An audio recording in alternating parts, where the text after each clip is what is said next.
So I think our biggest fear as parents is that we're failing our children somehow. And if you're worried about that, I think most parents are, this video will help you approach that fear with some compassion. Here are some examples of stressful parenting situations that no one really prepares you for in life. Let's say you have an infant or a toddler that bites you when they're frustrated because they can't quite talk yet, and you have to watch your reaction to all that, which is super hard. In other words, you have a child that is really the opposite of your personality, and you struggle to really get them and you don't really know what to do about that. In other words, you're struggling with postpartum depression, and your older child is needing you more and you don't really know how to talk about it with them, or you don't have the energy to. Another is you have an in-law that is really overstepping in your life and is intrusive, and you have to watch your reaction to them in front of your kids. Another is your 12-year-old is extremely upset about their friendships and not being included in things, and you really don't know how to help them with it or how to respond. Another is your child might make fun of you sometimes, and that pushes really like a huge button, like a core wound in you, and you really have to watch your reaction.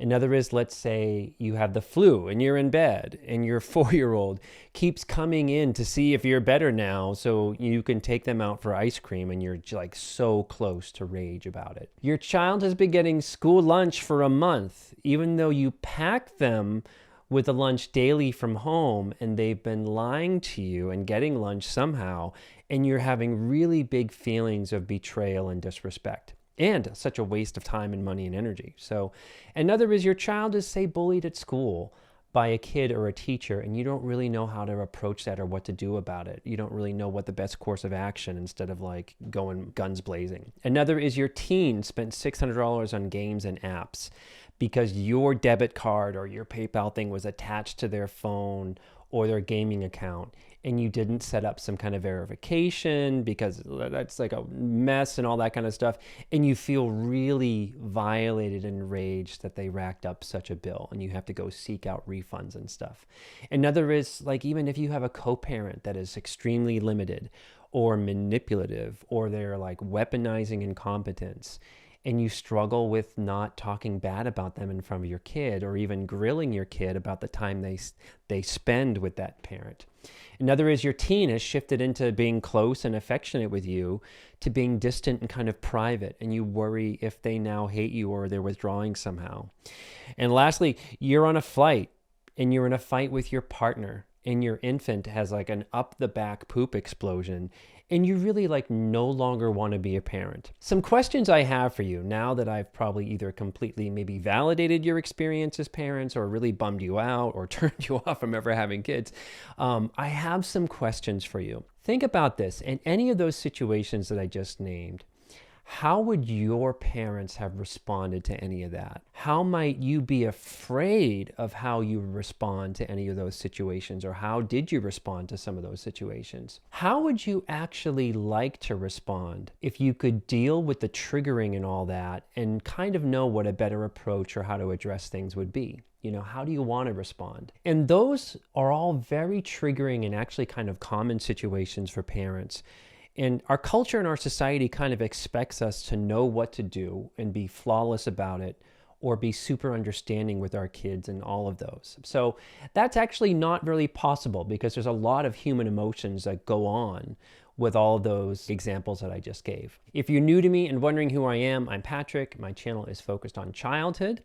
I'm a parent myself, and at one point in my life, I worked as a nanny for about 4 years before I got my master's in clinical social work, and I worked as a clinical therapist for about 17 years. So that's a little bit about me if you're wondering what I'm talking about. I'd like to discuss our parenting triggers and how we can rethink them. And I'd also like to discuss healthy parenting concepts that is going to help you reset when you are triggered. So like with our other relationships in life, our triggers with our children can really tell us about our childhood story. Our reactions and our parenting are kind of clues to that childhood story. That's why I asked you earlier about how might your parents have responded as like a thought exercise. The following list is going to be helpful to you in really being able to nail your triggers as a parent. Those triggers are kind of the things you might be confused by, like might be confused by your reactions or your emotions. So here are 5 categories of how we tend to get triggered by our children or about our children that's related to our childhood story. Try to have these be validating for you instead of feeling like they're shaming you, because that's not my intentions. It's almost like in society where we're not supposed to struggle with any of these things, which again is impossible. After we discuss these 5 categories, try to create a list of your specific triggers and maybe go back to the video later and plug them into these categories for some further insight. There's always going to be a present piece to parenting and our triggers, which is stressful, but most likely there's a bigger childhood piece from your past that is complicating your reactions and your emotions. The first category is my children are not safe, or they're in pain, or AKA it's happening again. This looks like overly protecting them from harm or discomfort. It looks like projecting your experiences onto their experience. And it also looks like problems that your child is having feel so big and kind of too familiar to you. And coming back to the list at the beginning, what happened to you if your child is bullied or you worry that they're being bullied? That's one of the most common ones where our body goes back to a certain place in time with those experiences and we're triggered by it. Ideally, any parent would be, of course, be triggered by it, but there can be an additional it's happening again feeling in our body. A huge issue in parenting is if you grew up with a raging or punitive parent and you trigger yourself if you have to set reasonable limits with your child. Again, like setting the limits feels like it's happening again, and now that looks like I'm the perpetrator when you're just a parent trying to set limits. It's happening again in your body is confusing your child being abused by you setting normal limits and having reasonable frustration from you. That's a big one. The next of the 5 category is something called my children are too privileged and they don't get it. And this is an unfair experience. This looks like having resentment about what you provide to your kids, resentment about what they don't know about your own struggles or your emotions or even your past, resentment about your child's self-focus. Children can be kind of narcissistic because that's developmentally where they're at. Like that 4-year-old, you've got the flu and they want ice cream. The resentment about your child's self-focus is like you aren't considered. Like with their example of the child unknowingly spending $600 on video game stuff with your card, this category is really centered on being triggered by our own kids when they're like oblivious to what you have going on or what you provide or what you struggle to provide. So this category is often a really baffling and triggering one because maybe like me, you grew up with super reactive parents and they were punitive and maybe even vindictive, and you spent a lot of time as a child not making any mistakes, like the $600 credit card thing, out of terror and of retribution. We want our own children to have a sense of self, but not just be compliant and afraid of us. Like they can't learn effectively if they're afraid of us or have to take care of us. So we do have to even watch our reactions to that ridiculous experience of the $600 things. Moving on to the third category is, I don't know how to do something or provide certain things. I'm blocked. I don't know how to guide them through their emotions. I don't know how to guide them through certain tricky situations. I don't know what the correct responses are between consequences and learning moments that I'm going to be teaching him. This one can feel really shaming, but given that healthy and super effective parenting in our own childhood is actually super rare, the trigger here with this one is usually not having been modeled healthy parenting, paired with the fear of not wanting to do to our kids what was done to us. So it's like we're a little bit caught. So we can feel blocked and we can feel shut down and on the spot, like we're caught between not knowing what to do, but also not wanting to do damage. The fourth category is, I don't know how to connect with my children. I'm blocked. I don't feel confident in affirming them. I don't know what to talk about with my kids. I can feel uncomfortable and actually bored and ashamed of that around my kids. This one is also super tricky, especially if you grew up in emotional neglect or didn't feel connected to one or both of your parents in a strong way. So like with number 3, this comes down to having a lack of modeling. Any one of us who didn't grow up in a child-centric, many of us didn't grow up in this, a child-centric home where things like play and connection that were developmentally focused were the focus, we will most likely struggle with knowing how to connect with our kids in deep ways. Not all of us, but some of us. The last one here, the 5th category, is pretty tricky. I'm triggered by the responsibility of the parenting work and my children's needs.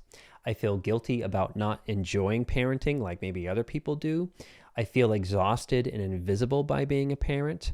And I'm constantly trying to not show how I really feel. I'm stuck. So that's some really hard stuff, but this is real stuff that happens in parenting. I think unless a parent-to-be has been working in a daycare or was a nanny at some point or a maternity nurse or grew up as like the oldest with many siblings, hopefully they weren't parentified, they most likely were, no one really knows what to expect when they're having children unless you kind of have that background. And there's a really harsh reality, or actually a freeing truth, depending on how we want to frame it, is that people might have wanted kids. Many people do want that experience in their life, but they realize they don't like being a parent when that time comes.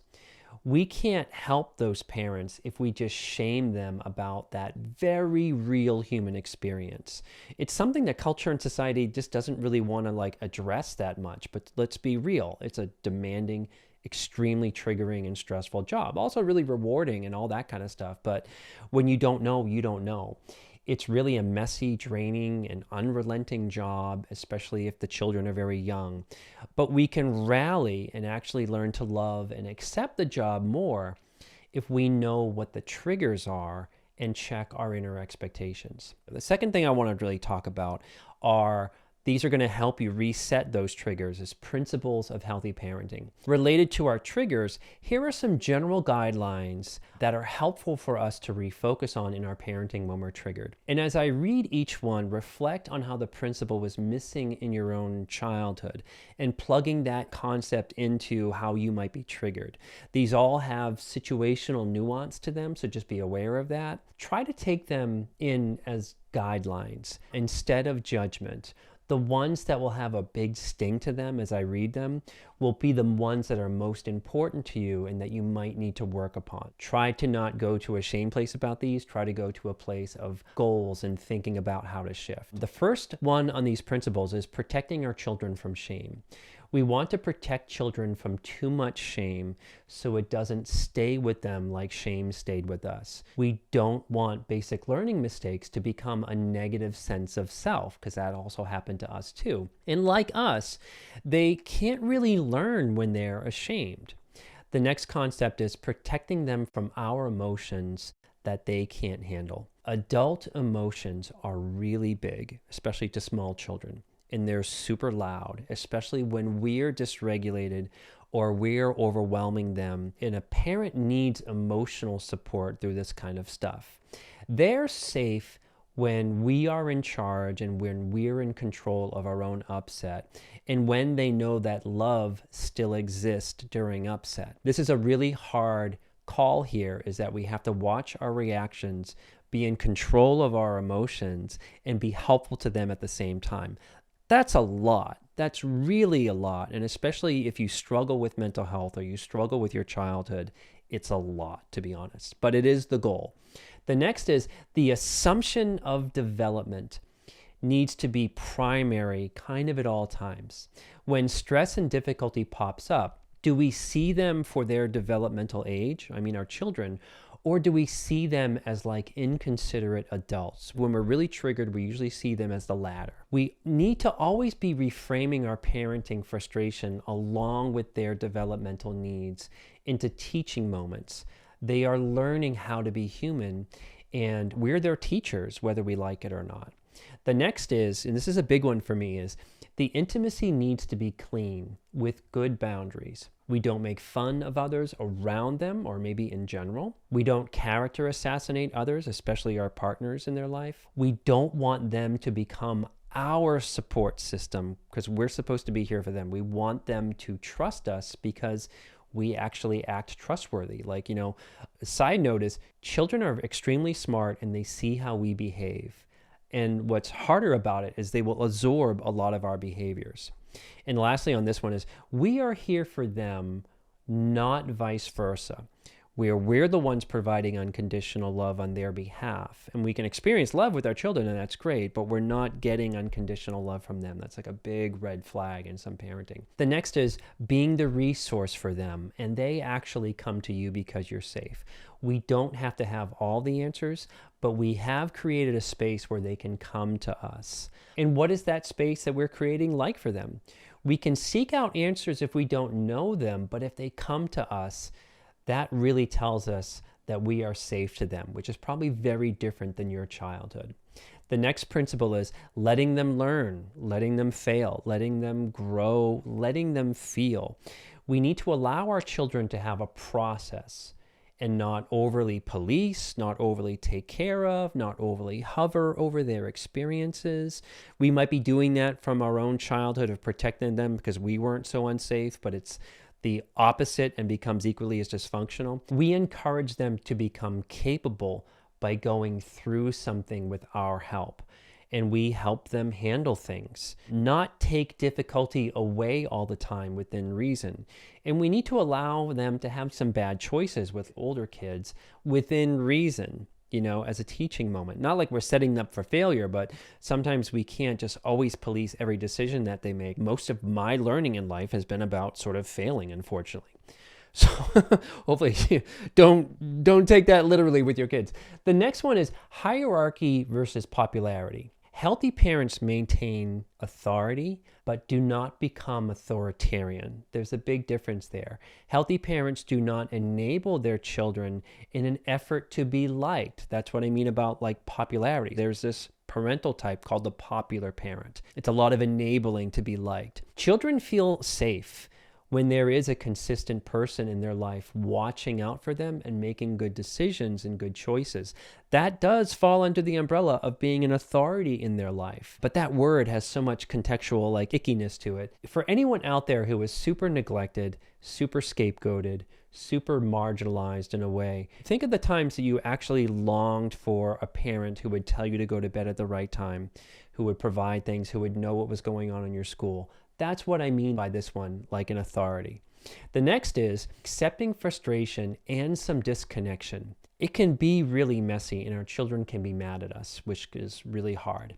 Healthy parents can allow for that and allow space. It's just like in any other relationship in our life, that kind of waxing and waning of intimacy. The next is, and my favorite is, not taking it personal. They're struggling with ego, like everybody else, I guess, and developing a sense of self. They're experimenting with power and some moodiness, especially if you have a teenager, and we kind of need to let them and not take it personally. They might dismiss you by experimenting with having some power. They might lie. They might be disrespectful, or they might defy you. It's all teaching moments. If you have that going on constantly, that might be an issue where you might need to get a resource for your child and probably for you. And a part of development is the teaching. The teaching includes reflecting on how you feel and how they impact you within reason. That's different than raging and unloading on them if they're disrespectful, which is probably what happened maybe in your own childhood. The next principle is children who are safe, they get to be jerks. Safe children are going to seem entitled to adults who grew up like me, terrified and ashamed. Try not to take that literally, but what I mean by that is that if I didn't look the waiter in the eye and directly and loudly give them my order in a polite way, I would get raged at. Where kids need to be reminded that they're kids and they can kind of be oblivious and a little bit thoughtless to other people in their life, not to an extreme extent, but they're just kids. Hopefully you know what I mean by that. Teaching moments are different from being triggered by a child's thoughtlessness or their seemingly entitlement, which is kind of part of their development. The next principle is shared power. Healthy parenting includes children in decisions within the family about themselves within reason. Sharing power, such as allowing them to speak in conflict, is not only helping them develop a sense of self, but also instilling a value of equality versus dominance. How many of you out there in your child is like you were dominated? Look at me when I'm talking to you kind of stuff. We want them to be able to take that equality during conflict into their own relationships and maybe into their own parenting if they become adults and choose to do that. Lastly is one of my favorite ones. This was so helpful to me is they are just feeling their feelings. Healthy parents lean into their child's feelings as the priority within reason. Unhealthy parents are often threatened by emotions and actively try to either avoid them, minimize them, be abusive around them, or try to shame their children for their emotions. An infant crying to a teenager being moody are simply our children, they're just feeling their feelings. So those were the principles, and here's my final thoughts. I would love to know what struck out the most from you. If you want to write it down in a comment or something like that for the healthy principles or the triggers, the ones that really sting are going to be super important to you because those are telling you about where to kind of go into, what the ones to lean into to do some work around. So I highly recommend writing them down, or best like put it in a comment. Those will be your places to kind of do some work. And I'm also going to be offering an in-depth webinar on healthy parenting that consists of an hour-long lecture, a worksheet on these issues, and you'll also get the recording of that lecture that you can reference at any time. In the webinar, I'm going to go into more detail about all of these issues that complicate our parenting and other issues like having a difficult co-parent or having difficult in-laws, or more specific childhood situations that you went through that complicate your feelings and complicate your triggers and complicate your parenting. I'm also going to go into more specific types of triggers, more explicit examples on how to work with those triggers through this worksheet with guidance on how to work with the triggers when they actually come up in real time instead of afterward. So the webinar is going to be a live event. There's going to be a Q&A at the end of that event. But if you see this video after that event, it's also going to be available as a course, so you won't really miss anything. So it's super important to not shame ourselves about our parenting. That shame, like I mentioned, that if our kids feel shame, they can't learn. We're the same way. That shame will play into our biggest fear, again, which is that we're failing our children somehow. Shaming ourselves actually sabotages the shifting and the learning and the growth because we can't take in new information from kind of a shame hole. Also, don't expect yourself to cover all of those healthy parenting principles immediately and flawlessly. It's going to be really a process for things that we need to work on and kind of get on down the road with those. And as always, if it's available to you, a therapist who gets the triggers, ideally a parent themselves, who gets family system stuff, is going to be a good resource for you, again, if that's available. There are also really good and helpful parenting coaches out there too, who really are experts around these issues, such as having a very difficult co-parent or a child who acts out a lot. Just making it through this video with me and seeking out resources says a lot about you already in your parenting. You want your child to have a safer experience than you did. Celebrate that. Really take that in. Please leave a comment if this was helpful to you. There are many nuanced situations, and I know that this was kind of general and overarching. I don't mean to dismiss any of your situations or information. And I know that each one of these might not be specific to what you're struggling with. I want to acknowledge that. I've added some additional thoughts in the video description that might help you. If you have questions, check out the video description. Check out the webinar course if you follow a bubble up here. That'll take you to that information. And as always, may you be filled with loving kindness. May you be well. May you be peaceful and at ease. And may you be joyous. And I will see you next time.